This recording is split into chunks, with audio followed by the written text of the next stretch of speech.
Chapter का नाम है meaning of foreign exchange. Foreign exchange जो है वो क्या होता है, कह रहा है it is defined as the market in which foreign currency are purchase and sold. कह रहा है फॉरेन एक्सचेंज क्या है। फॉरेन एक्सचेंज एक ऐसी मार्केट है जहाँ पे फॉरेन करेंसीज को खरीदा और बेचा जाता है। It is a system where buyer and seller of foreign currency provide facility in trading of foreign currency. कह रहा है ये जो एक ऐसा सिस्टम है जहाँ पे फॉरेन करेंसी के बायर और सेलर फॉरेन करेंसी में ट्रेडिंग करते हैं, खरीदते और बेचते हैं। फॉरेन एक्सचेंज मार्केट कॉन्स्टिट्यूशंस के अंदर यही आते हैं। तो सबसे पहले तो इन्होंने फॉरेन एक्सचेंज का मीनिंग आपको बताया, ठीक है। उसके बाद है function of foreign exchange market, ये क्या क्या काम करता है। ट्रांसफर फंक्शन का इसका सबसे पहला काम है, मतलब एक कंट्री की करेंसी को दूसरी कंट्री की करेंसी में एक्सचेंज करता है।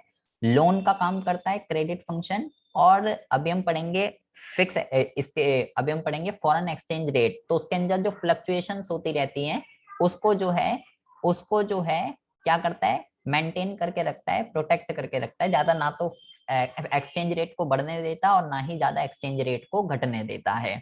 उसको कहते हैं फॉरेन। ये तीन काम करता है फॉरेन एक्सचेंज मार्केट। तो थ्योरेटिकल है, ज्यादा इस पे इतना ध्यान नहीं देना।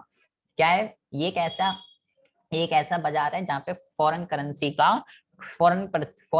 का बाय और सेल होती है। और इसके ये तीन फंक्शन है फॉरेन एक्सचेंज मार्केट के, ट्रांसफर, क्रेडिट और ये। अब ये इंपॉर्टेंट है, दो चीजें ध्यान रखनी है। एक होता है करंट मार्केट और एक होती है फॉरवर्ड मार्केट। फॉरेन एक्सचेंज दो तरीके से काम करता है, एक होता है करंट मार्केट, एक होता है फॉरवर्ड मार्केट। करंट मार्केट कौन सी होती है, जिसको हम स्पॉट मार्केट भी कहते हैं। कह रहा है spot market for foreign exchange is then market which handle only spot transaction और करंट ट्रांजेक्शन। मतलब आपको ये ध्यान रखना है, करंट मार्केट या स्पॉट मार्केट एक ऐसी मार्केट होती है जिसमें प्रेजेंट के ट्रांजेक्शन किए जाते हैं। प्रेजेंट के ट्रांजेक्शन जिसमें रिकॉर्ड किए जाते हैं वो करंट मार्केट या स्पॉट मार्केट होती है। मतलब कि अगर बंदे ने अभी ट्रांजेक्शन करा है, मतलब अगर मान लो आपने आज किसी दूसरे देश के बंदे से कुछ खरीदा है, तो अगर आप उसकी पेमेंट भी आज ही कर दोगे, अगर ट्रांजेक्शन और पेमेंट दोनों अगर आज ही हो जाते हैं, तो वो स्पॉट मार्केट या करंट मार्केट का एग्जांपल कहलाता है। यार आवाज चली आप आ रही है। आ रही है। आपको ये ध्यान रखना है, स्पॉट मार्केट या करंट मार्केट का मतलब ये है, अगर आपने किसी दूसरे देश से बंदे से कुछ खरीदा और उसकी जो पेमेंट है वो भी अगर आज ही कर दोगे, तो वो करंट मार्केट का एग्जांपल कहलाएगी। अगर पेमेंट आज ही हो जाती है तो करंट मार्केट है, और अगर पेमेंट आज नहीं होती, फ्यूचर की किसी डेट पे होती है, तो वो फॉरवर्ड मार्केट कहलाती है। तो फॉरेन एक्सचेंज मार्केट दो तरीके से काम करता है, स्पॉट और फॉरवर्ड। स्पॉट का मतलब क्या है, अगर पेमेंट आज ही हो गई तो वो स्पॉट मार्केट का ट्रांजेक्शन है। अगर पेमेंट आज ना होकर किसी फ्यूचर की किसी डेट पे होती है तो वो फॉरवर्ड मार्केट का एग्जांपल है। और फॉरेन एक्सचेंज क्या है, एक ऐसी मार्केट है जहाँ पे फॉरेन करेंसी का बाय और सेल होता है और ये तीन काम करता है। ये तो थ्योरेटिकल है। अब है फॉरेन एक्सचेंज रेट, जिस रेट पे एक देश की करेंसी को दूसरे देश की करेंसी में एक्सचेंज किया जाता है उसको फॉरेन एक्सचेंज रेट कहते हैं। तीन तरीके की होती है, फिक्स, फ्लेक्सिबल और मैनेज। फिक्स एक्सचेंज कौन सी होती है, फिक्स एक्सचेंज रेट एक ऐसी एक्सचेंज रेट होती है जिसमें जैसे मैंने बोला $1 50 रुपए का है, तो इसको अगर गवर्नमेंट खुद डिसाइड करती है कि मेरी करेंसी की वैल्यू इतनी होगी, तो वो फिक्स एक्सचेंज रेट कहलाती है, ठीक है। इसके अंदर जो है, इसके अंदर दो तरीके के सिस्टम आते हैं। फिक्स एक्सचेंज रेट के अंदर दो तरीके के सिस्टम है। पहला जो है वो है gold standard system of exchange, और दूसरा है ब्रिटेन वुड्स सिस्टम। तो सबसे पहले हम बात करते हैं gold standard system of exchange rate. इसका मतलब क्या होता है, ये पहले के टाइम पे चलता था जहाँ पे कंट्रीज अपनी करेंसी की वैल्यू गोल्ड में डिटरमाइन करती थी। जैसे कि यूके वाला कह रहा है कि मेरा 1 पाउंड इतने ग्राम सोने के बराबर है, यूएस वाला कह रहा है कि मेरा $1 इतने ग्राम सोने के बराबर है। तो ये सिस्टम पहले चलता था जहाँ पे कंट्री अपनी करेंसी की वैल्यू गोल्ड में डिटरमाइन करती थी। जैसे इसने बोला यूके का 1 पाउंड इतने ग्राम सोने के बराबर है, यूएस का डॉलर इतने ग्राम के बराबर है। तो ये दोनों आपस में क्या कर सकते थे, ट्रांजेक्शन कर सकते थे। कैसे ट्रांजेक्शन करेंगे ये, जैसे कि इसका 1 पाउंड 2 ग्राम सोने के बराबर है, मतलब 1 पाउंड जो है, 1 पाउंड जो है वो बराबर हो जाएगा $2 के, ठीक है, क्योंकि उसका $2 2 ग्राम सोने के बराबर है। और उसका 1 पाउंड 2 ग्राम सोने के बराबर है। तो अगर यूके वाले बंदे को यूएस से ट्रांजेक्शन करना है तो उसको अगर पाउंड के बदले में $2 मिलेंगे या $2 के बदले में 1 पाउंड मिलेगा। इस तरीके से ट्रांजेक्शन होते थे। इसको हम क्या कहते हैं, इसको हम जो है gold standard system of exchange rate कहते हैं। सिर्फ थ्योरेटिकल ध्यान रखना है, वैसा कोई ज्यादा खास नहीं है। फिर है Bretton Woods system. Bretton Woods system एक ऐसा सिस्टम होता है जिसमें गोल्ड ही है सब कुछ बेस, लेकिन यहाँ पे कंट्री की जो करेंसी है वो एक कंट्री की करेंसी के साथ अमेरिका की करेंसी के साथ जो है वो जोड़ दी जाती है। यहाँ से आपको ध्यान रखना है, under this system all currency were related to US dollar. US dollar के साथ सारी कंट्री की करेंसी को कनेक्ट कर दिया जाता है। और क्या तो फिर क्या क्या क्या हुआ? आगे।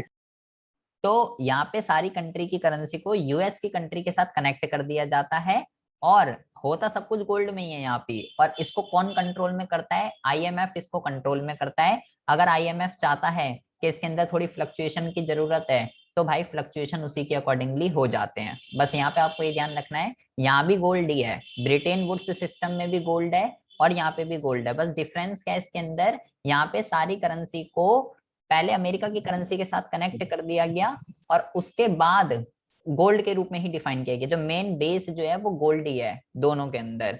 फिक्स एक्सचेंज रेट जो है वो टोटली गोल्ड के ऊपर जो है, फिक्स एक्सचेंज रेट जो है वो टोटली किस पे डिफाइन है? गोल्ड के उसमें डिफाइन है। ये आपको ध्यान रखना है। और मैरिट्स और फ्लेक्सिबल और मैनेज एक बार और बताओ। देखिए, फिक्स एक्सचेंज रेट क्या है?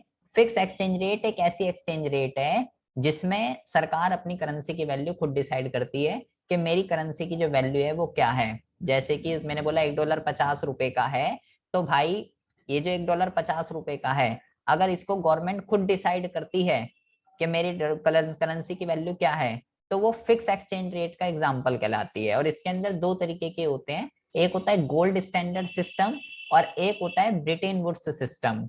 गोल्ड स्टैंडर्ड सिस्टम का मतलब क्या होता है? जैसे मैंने बोला, यूके ने बोला मेरा 1 पाउंड इतने ग्राम सोने के बराबर है, यूएस ने बोला मेरा $1 इतने ग्राम सोने के बराबर है, तो ये दोनों आपस में ट्रांजेक्शन कर सकते हैं।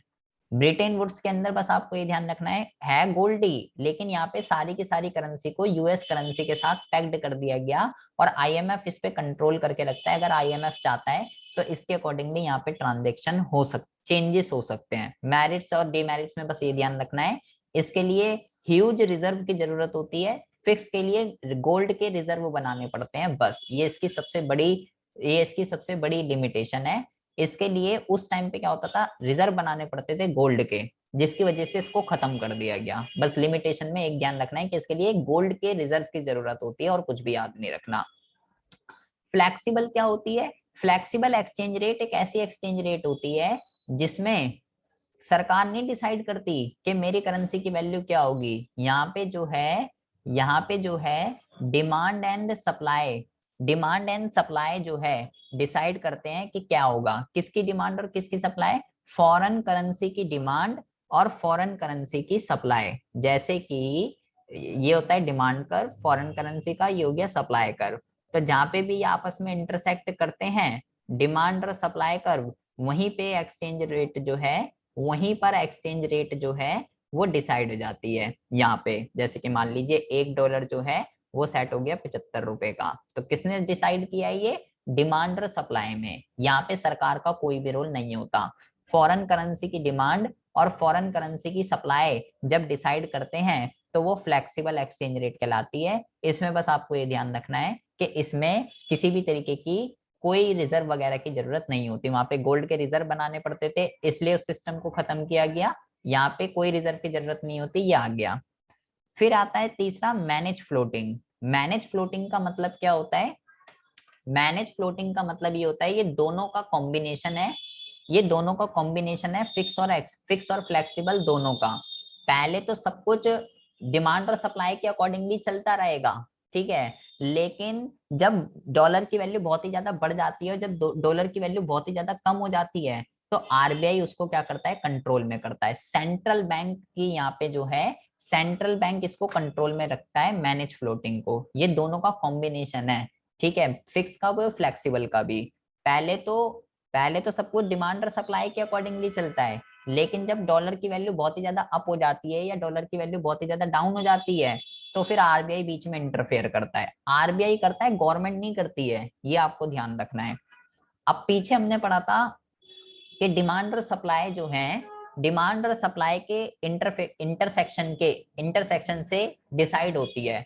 तो एक नंबर का क्वेश्चन ये आ सकता है, डिमांड फॉर फॉरेन करेंसी क्या होती है और सप्लाई फॉर फॉरेन करेंसी क्या होती है।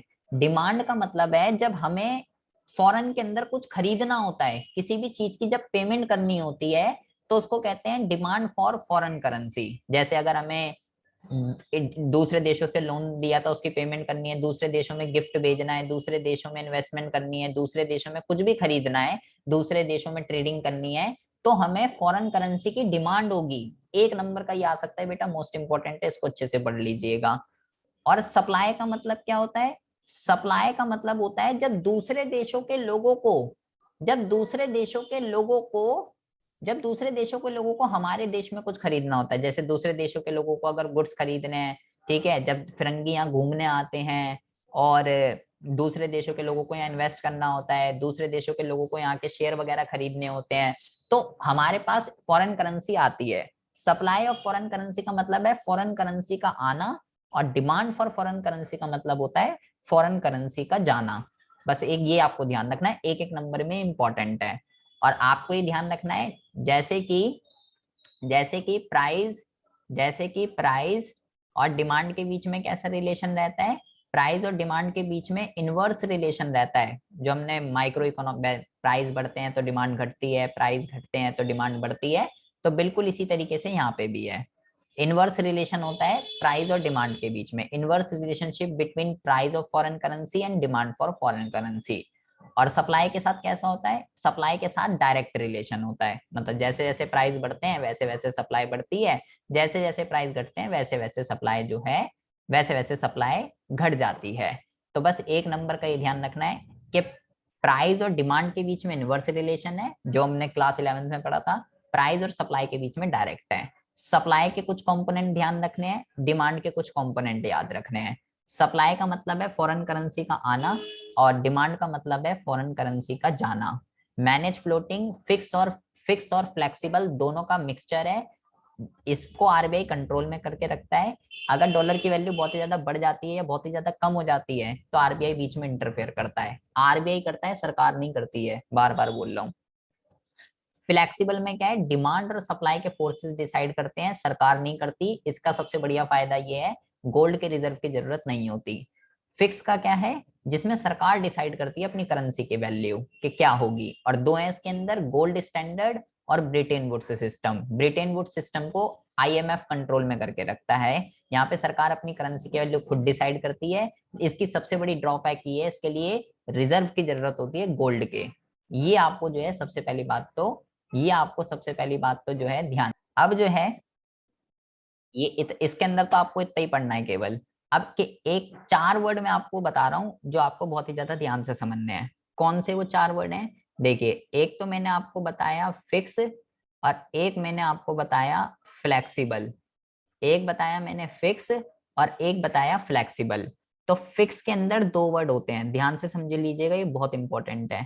पहला जो वर्ड है वो है डिवैल्यूएशन, दूसरा जो वर्ड है वो है रिवैल्यूएशन, ठीक है। फ्लेक्सिबल के अंदर भी दो है, एक तो है आपका एप्रिसिएशन और एक है आपका डेप्रिसिएशन, ठीक है। फिक्स कौन सी है? जिसमें गवर्नमेंट डिसाइड करती है। फ्लेक्सिबल कौन सी है? जिसमें मार्केट फोर्सेस डिसाइड करते हैं, ठीक है। डिमांड और सप्लाई को मार्केट फोर्सेस कहते हैं। तो जिसमें सरकार डिसाइड करती है वो फिक्स एक्सचेंज रेट है, जिसमें मार्केट फोर्स डिसाइड करता है वो फ्लेक्सिबल है। तो ये डिवैल्यूएशन और ये रिवैल्यूएशन क्या होता है, और ये एप्रिसिएशन और डेप्रिसिएशन क्या होता है, ये समझेंगे बेटा। डिवैल्यूएशन का मतलब होता है, अगर $1 की वैल्यू मान लीजिए 50 है, और अगर $1 की वैल्यू अगर 60 हो जाए, तो वो डिवैल्यूएशन है। बिल्कुल इसी तरीके से बिल्कुल इसी तरीके से बिल्कुल इसी तरीके से क्या होगा? अगर मान लीजिए, यहाँ पे इसको आप लिखिए, यहाँ पे इसको लिखिए, इसको जो है यहाँ पे लिखिए डेप्रिसिएशन और यहाँ लिखिए जब एप्रिसिएशन। वैल्यू बढ़ती है तो हाँ डिवैल्यूएशन होता हाँ, है। अभी बताता हूँ। अगर ये चीज हो रही है या ये चीज हो रही है, $1 की वैल्यू मान लीजिए 50 है और $1 की वैल्यू 60 हो गई, तो भाई ये जो है, अब आप कहोगे दोनों में तो सेम ही चीजें लिखी हैं, अलग अलग क्या लिखा है, दोनों में डिफरेंस क्या है वो मैं आपको बताता हूँ।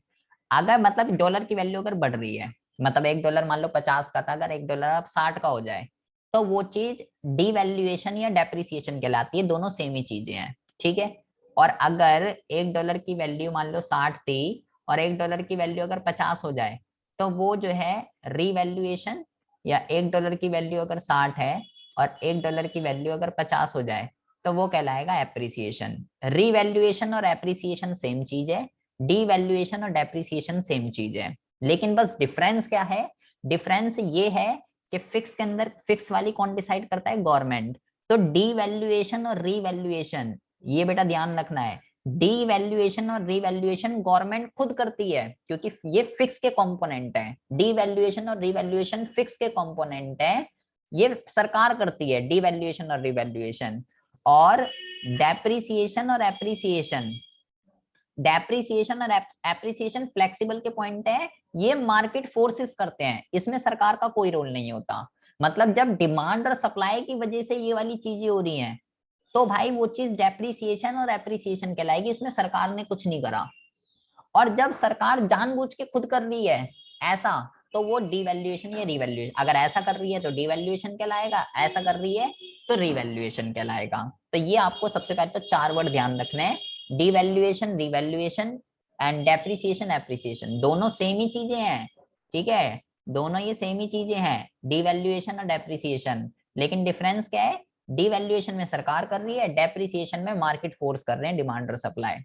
रिवैल्यूएशन में क्या है, रिवैल्यूएशन एप्रिसिएशन सेम है, डिफरेंस क्या है, रिवैल्यूएशन सरकार कर रही है, एप्रिसिएशन मार्केट फोर्सेस कर रहे हैं, डिमांड और सप्लाई। ये इसके अंदर आपको ध्यान रखना है। और एक चीज और ध्यान रखनी है जो कि एमसीक्यू के पॉइंट ऑफ व्यू से इंपॉर्टेंट है, ये चारों वर्ड पे बेटा क्वेश्चन कंपलसरी आना ही आना है। उसके बाद एक चीज और आपको ध्यान रखनी है, जो ये डेप्रिसिएशन होता है और जो ये डिवैल्यूएशन होता है, आपको ये ध्यान रखना है, यहाँ पे लिखते हैं इम्पोर्ट और यहाँ हम लिखते हैं एक्सपोर्ट। ठीक है, दोनों सेम ही चीजें हैं। और डेप्रिसिएशन और डिवैल्यूएशन बिल्कुल इसी तरीके से, एप्रिसिएशन और रिवैल्यूएशन ये दोनों सेम ही चीजें हैं। तो वो आपसे पूछता है इसका एक्सपोर्ट और इम्पोर्ट पर इम्पैक्ट क्या पड़ेगा। देखिए इसका मतलब क्या बोला मैंने, अगर $1 50 का है और अगर $1 60 का हो जाए, अगर $1 50 का है और अगर $1 60 का हो जाए, तो वो भाई ये कहलाएगा। तो इससे क्या होगा, इंपोर्ट का मतलब क्या होता है, दूसरे देशों से गुड्स को खरीदना। ठीक है, तो इससे इंपोर्ट घट जाएगा और एक्सपोर्ट बढ़ जाएगा। और इसका मतलब क्या होता है, $1 अगर 60 का है, अगर $1 अगर 50 का हो जाए, ये हो जाए अगर, तो इससे इंपोर्ट बढ़ जाएगा और एक्सपोर्ट घट जाएगा। इसकी पिक लेना चाहते हो तो इसकी पिक ले लीजिए। 1 नंबर में क्वेश्चन पूछा जा सकता है कि भाई इनका एक्सपोर्ट और इंपोर्ट पे कैसा इफेक्ट पड़ता है, वो आपसे पूछ सकता है, डेप्रिसिएशन से इंपोर्ट बढ़ता है या घटता है, एक्सपोर्ट बढ़ता है या घटता है, या डी रिवैल्यूएशन से इंपोर्ट बढ़ता है या घटता है, इससे क्या होता है, ये आपको जो है ध्यान रखना है, 1 नंबर में पूछा जा सकता है। ये चारों वर्ड एग्जाम के पॉइंट ऑफ व्यू से इंपॉर्टेंट है। अब देखिए, तो ये जो आपका चैप्टर है flexible exchange rate, flexible exchange rate जो है, इसके अंदर आपको केवल क्या पढ़ना है कि फॉरेन एक्सचेंज मार्केट क्या होती है, इसके क्या फंक्शंस होते हैं, स्पॉट मार्केट और फॉरवर्ड मार्केट क्या होती है। ठीक है, ये इंपॉर्टेंट है, स्पॉट मार्केट और फॉरवर्ड मार्केट। और फिक्स एक्सचेंज रेट क्या होती है, फिक्स, फ्लेक्सिबल और मैनेज, ये 3 तरीके की होती है जो आपको ध्यान रखना है, और जो 4 वर्ड मैंने आपको बताए हैं।